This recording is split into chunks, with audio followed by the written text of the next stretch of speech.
네, 우리 이 시간에 서로 마주보면서 함께 이 시간 이렇게 인사했으면 좋겠습니다.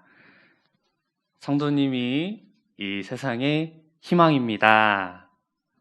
성도님이 이 세상의 희망입니다. 네, 우리 이 시간에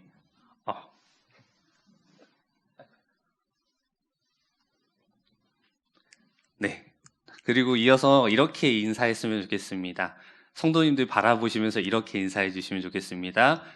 저도 이 세상의 희망입니다. 저도 이 세상의 희망입니다. 네, 그리고 마지막으로 이렇게 인사했으면 좋겠습니다. 우리가 이 세상의 희망입니다. 우리가 이 세상의 희망입니다.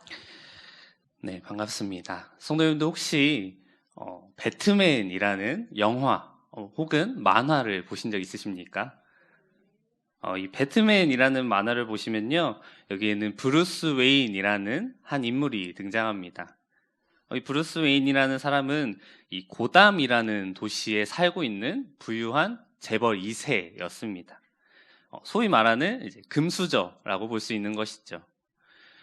겉으로 보면 참 평범한 그저 도시에 살고 있는 재벌 2세에 불과한 사람 같아 보였으나 사실 그의 진짜 정체는 이 고담시를 지키는 히어로입니다.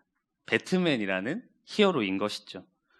여기서 등장하는 배경이 되는 이 고담시라는 곳은 이미 타락할 대로 타락해버린 한 도시로 등장하고 있습니다. 그래서 이곳에는 악한 것만 남아있게 되고 수많은 다양한 문제들이 끊임없이 발생하는 그러한 도시인 것이죠. 이러한 상황에서 이 배트맨이 이 고담시를 지켜내는 히어로로서 이 고담시의 하나의 희망을 보여주고 있습니다. 사람들을 끊임없이 지켜내고 거기서 힘들어하는 사람들을 위로하기 위해서 혼자 고군분투하는 모습을 보여주고 있습니다. 이 고담시를 지켜내는 배트맨이 있기 때문에 이 고담시에는 희망이 있다라고도 말할 수 있는 것입니다. 어떻게 보면 이 배트맨이 있기 때문에 악한 것으로 물들어 버리고 희망 하나 없어 보이는 그 고담시에 사람들이 희망을 바라보면서 살아갈 수 있었던 것 같습니다. 마치 이 모습은 오늘 말씀의 배경이 되는 이 고린도라는 지역의 모습과 많이 닮아 있는 것 같습니다. 오늘 함께 보신 이 고린도전서라는 이 성경이 쓰여졌을 당시에 이 고린도라는 도시는 배트맨이 나온 이 고담시와 같이 악한 것으로 물들어 있고 사람들이 많이 힘들어하고 있는 그러한 도시였습니다. 그리스도인들이 바라봤을 때는 어쩌면 희망 하나 없어 보이는 그러한 도시였던 것이죠. 많은 문제를 가지고 있었습니다. 마치 앞에서 고담시에 배트맨이 희망이 되었던 것처럼 이 고린도 지역이 그런 악한 것으로 물들어 있음에도 불구하고 그곳에 희망의 빗줄기가 있었다라고 말할 수 있는 것은 이 고린도 지역에 고린도 교회가 있었기 때문입니다. 고린도 교회는요, 당시에 물론 교회 안에서도 많은 문제가 있었습니다. 고린도 교회가 이 고린도 지역에 희망이 되었다라고 말할 수 있겠지만 그렇다고 고린도 교회 자체가 완벽했다라고 볼 수는 없는 것 같습니다. 고린도 교회 자체에도 많은 문제가 있었고 또 바깥에서 고린도 교회를 바라볼 때 많은 염려와 또 근심할 수밖에 없는 심각한 문제들도 있었습니다. 하지만 사도 바울은 그러한 상황에서도 희망을 바라보았습니다. 사도 바울이 고린도 교회를 바라보면서 희망이 있다, 우리에겐 희망이 있다 라고 말할 수 있었던 그 근거를 오늘 본문 9절에서 이렇게 말씀합니다. 우리를 불러 교제하게 하시는 하나님이 미쁘시도다.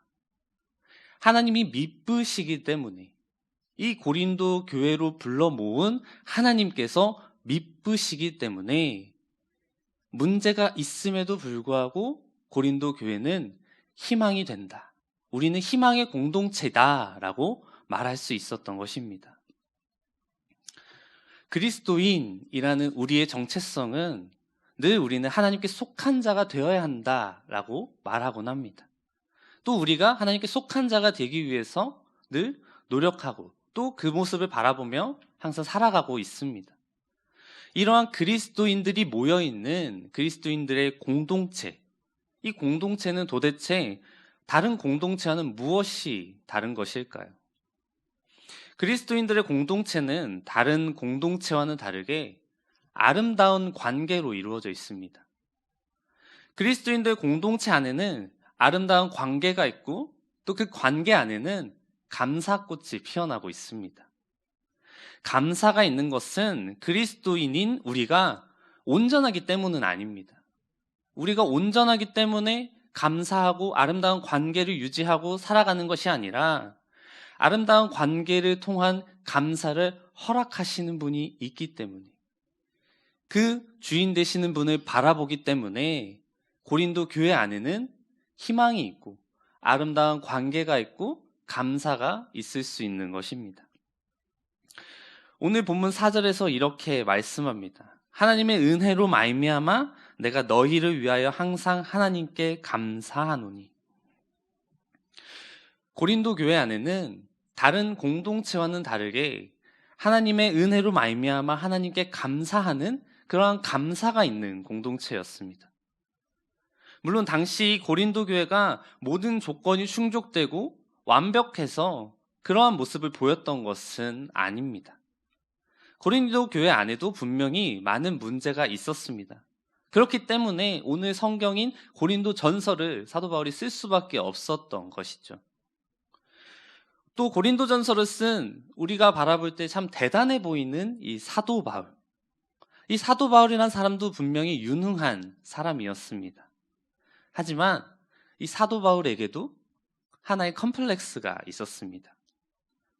사람이라면 누구나 살아가면서 하나 이상의 컴플렉스를 가지고 살아가는 것 같습니다. 그리고 우리가 대단하다고 말할 수 있는 이 사도 바울도 과거에는 예수 믿는 사람을 잡아들이고 핍박하였다라는 그 벗어날 수 없는 컴플렉스를 가지고 있는 것이죠. 사람은 누구나 살아가면서 이처럼 자기만의 컴플렉스를 가지고 살아갑니다. 누구나 약점을 가지고 살아갑니다. 사도 바울에게도 있었던 이러한 약점. 하지만 그럼에도 불구하고 사도 바울의 편지를 통해서 항상 두 가지를 강조하면서 이야기를 합니다. 첫 번째는 무엇인가 하고 보면 사도 바울은 먼저 자신이 가지고 있는 컴플렉스를 항상 스스로 먼저 고백하는 모습을 보여줍니다. 나는 과거에 이런 사람이었다. 나에게는 이러한 컴플렉스, 나에게는 이러한 약점이 있다라고 고백합니다. 그리고 두 번째는 그럼에도 불구하고 사도 바울은 자기 자신을 사도로서 사역하고 있는 사람으로 자존감을 드러내고 있습니다. 자신의 약점을 고백하고 또한 자기의 자존감을 드러내고 있습니다. 어떻게 보면 자기의 자존감을 드러낼 때 우리는 그 사람이 자기 자랑한다라고 이렇게 생각해 볼 수도 있습니다. 그렇게 오해할 수도 있습니다. 하지만 왜 그런지 사도 바울이 하는 그 자존감 넘치는 이야기들을 바라볼 때 우리는 사도 바울이 교만해 보인다라고 그렇게 이야기하진 않는 것 같습니다. 제가 지내면서 이러한 이야기를 들었던 적이 있습니다. 잘난 사람이 자랑하면 재수없답니다. 잘난 사람이 자랑하면 재수없답니다. 동의하실지 모르겠어요. 그러면서 그분이 저에게 이렇게 이야기하셨어요.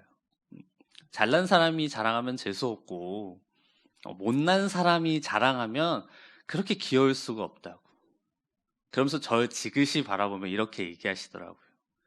그래서 네가 참 귀엽다고. 네가 그래서 참 귀엽다라고 이렇게 이야기하셨습니다. 귀엽다라고 얘기하시길래 이게 기분이 좋아야 하는가 나빠야 하는가 참 갈등되는 순간이었는데요.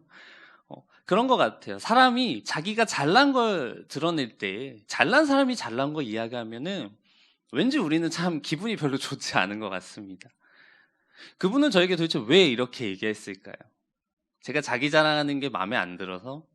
아니면 진짜 귀여워서? 잘난 사람이 하는 자기 자랑 안에는요, 은연중에 그 자기 자랑하는 근거가 자기 자신에게 있습니다. 내가 잘났기 때문에 내가 이렇게 되었다. 내가 잘했기 때문에 이렇게 되었다. 라는 게 은연중에 보이는 것이죠.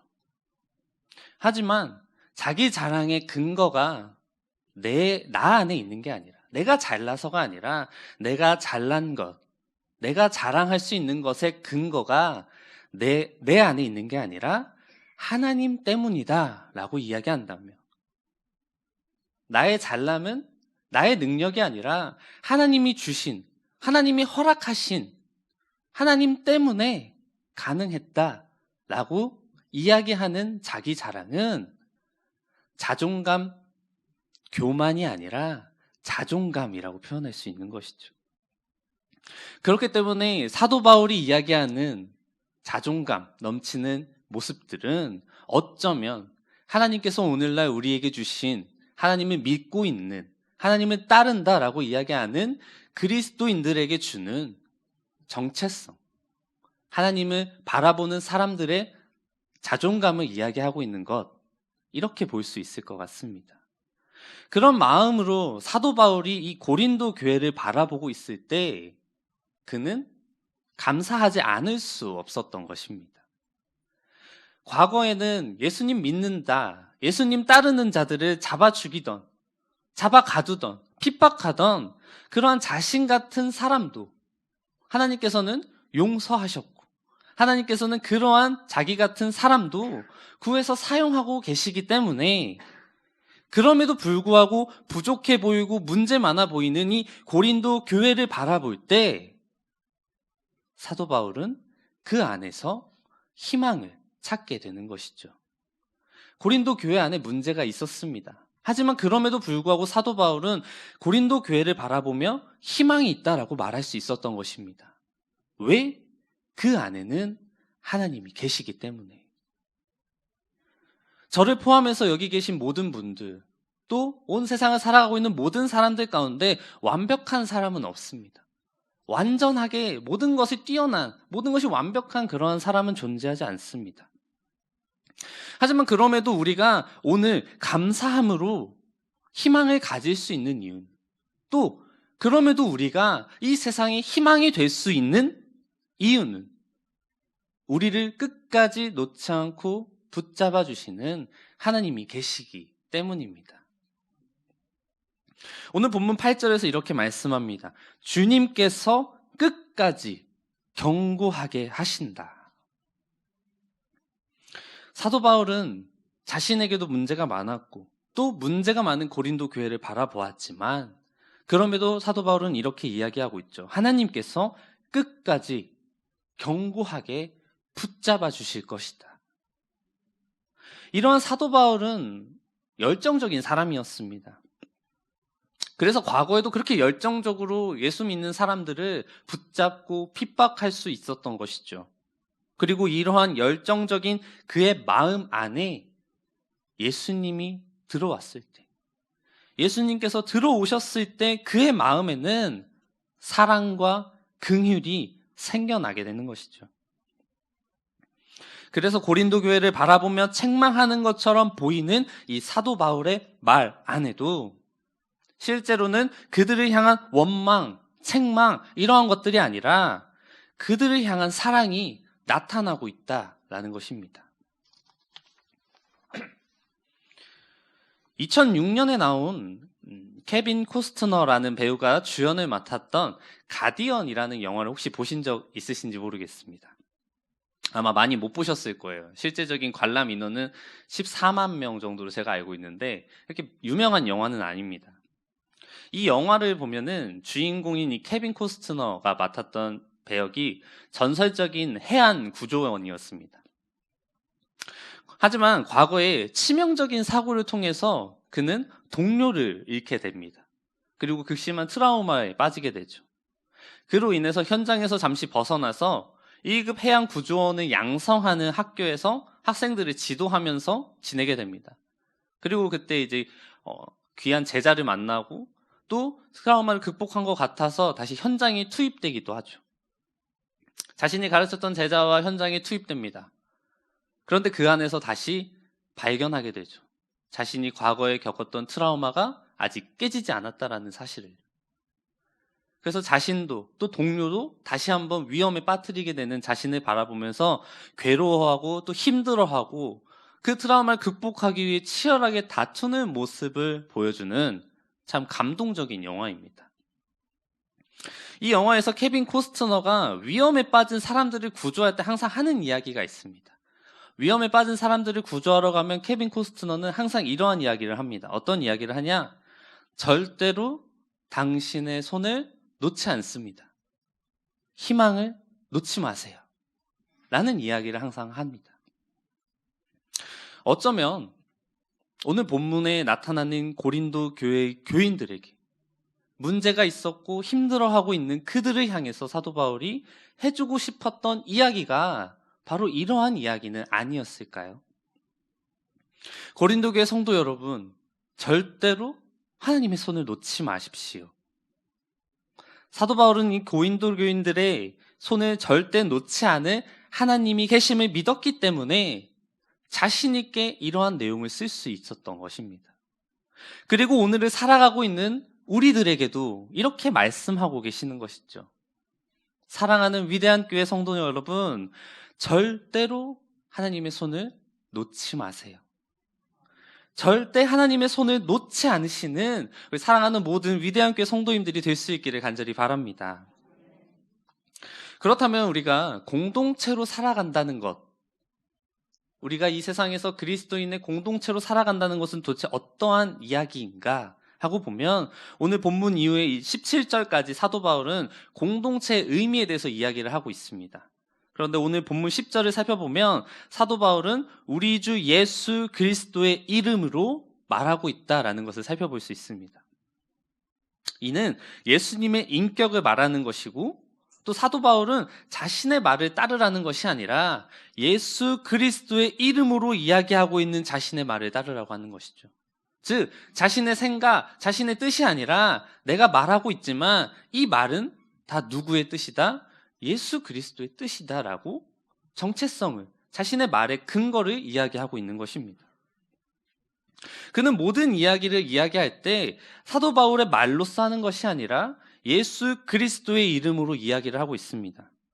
왜냐하면 사도 바울은 교회가 우리의 몸된 예수 그리스도의 몸된 교회가 우리가 섬기고 있고 공동체로 모여있는 이 교회가 예수 그리스도만을 따르는 곳, 예수 그리스도만을 따르는 이들의 모임임을 분명하게 알고 있었기 때문입니다. 그리고 그 사실을 분명하게 다시 한번 이야기해주고 있는 것이죠.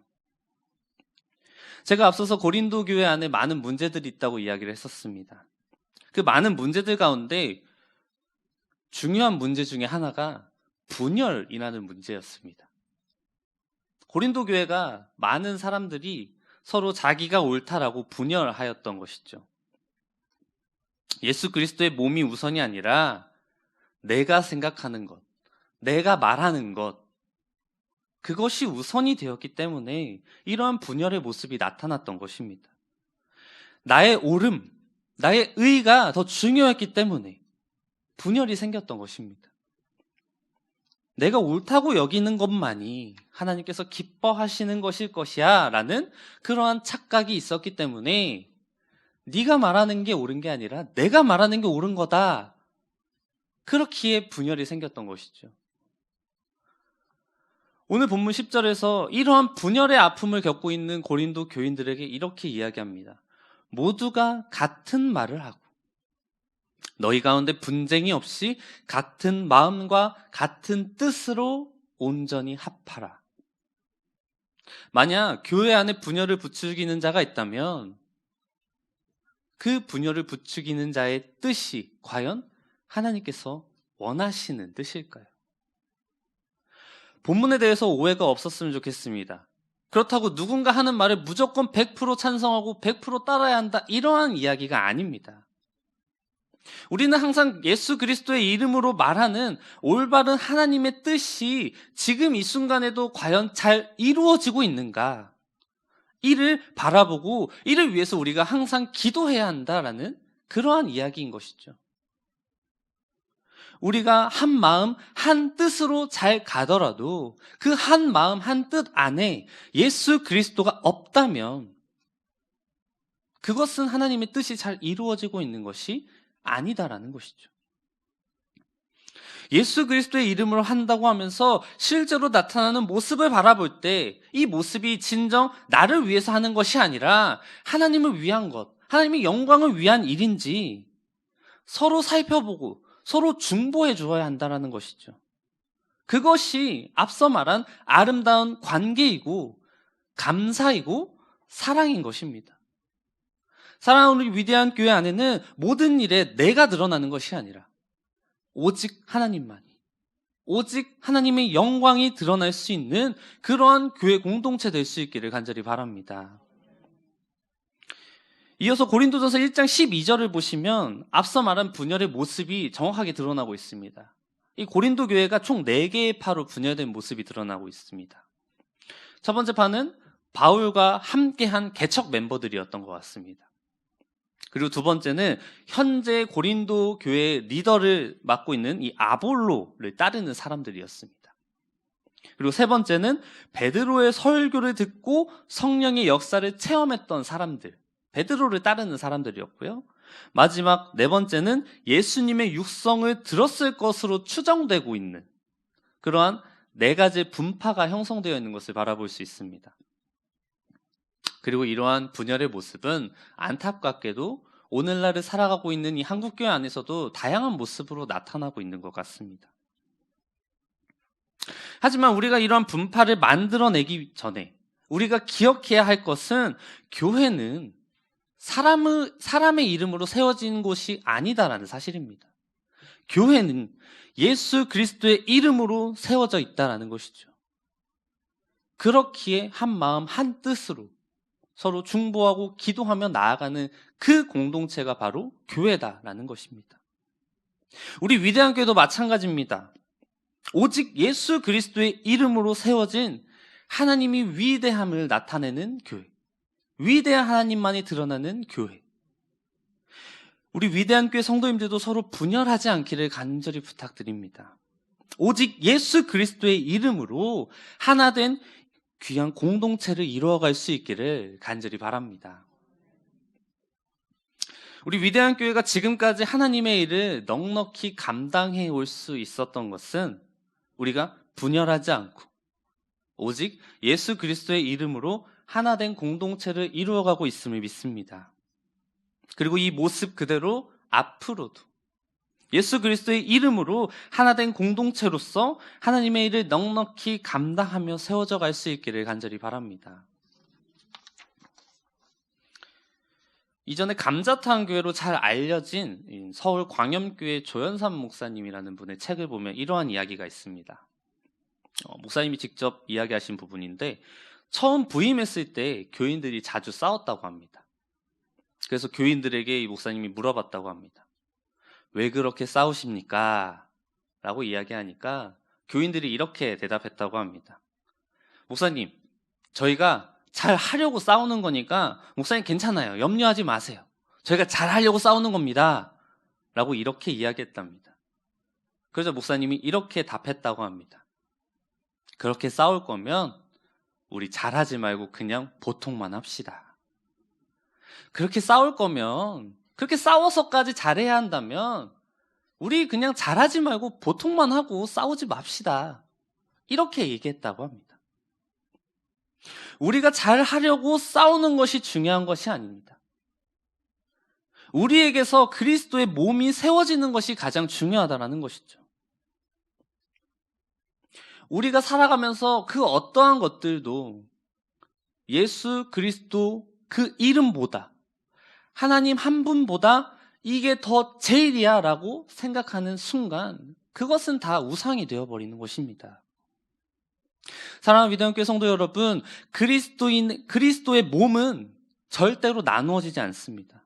우리가 서로 배려하고 감사하고 서로를 인정하는 그러한 사람이 되어야 합니다. 그렇기 때문에 우리가 이 예배의 자리에 나오고 있는 것입니다. 우리가 예배를 드리는 이유가 되는 것입니다.